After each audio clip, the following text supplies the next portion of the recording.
کیسے تھے وہ لوگ جو احسان شناس تھے، جن کی جان کو اس وقت تک قرار نہ آتا تھا جب تک رسول اللہ صلی اللہ علیہ وسلم کے احسانات کے جواب میں جان ہی قربان کر کے نہ دکھا دیں۔ لیکن کیسے ناشکرے ہیں ہم لوگ جو اپنے اس محسن اعظم صلی اللہ علیہ وسلم کو بھول گئے، جس نے ہمارے درد میں زندگی کے 63 سال کی مصیبتیں جھیلی تھی، جس ہستی نے ہماری ابدی نجات و فلاح کے غم میں اپنی پوری زندگی گھلا دی۔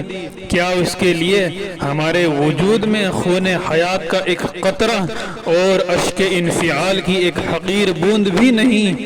پھر کتنی آنکھیں ہیں جو اپنی اس تہی دامانی اور بے حسی پر آنسوؤں سے بھیگ جاتی ہیں؟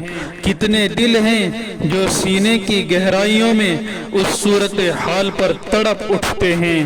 کتنے ہاتھ ہیں جو خدا کے آگے اس دعا کی ہوک میں دراز ہوتے ہیں کہ اے ہمارے پروردگار، ہمیں اس روحانی موت سے نجات عطا فرما، ہمیں توفیق دے کہ اسلام کی قیمت ادا کرنے کے لیے ہمارا ناکارہ وجود ایک جذبہ بے تاب میں ڈھل جائے، جہاں بے حسی کے ساتھ یہ احساس بے حسی بھی نہ ہو، وہاں ہم مسلمان ہیں کا دعویٰ آخر کیا معنی رکھتا ہے؟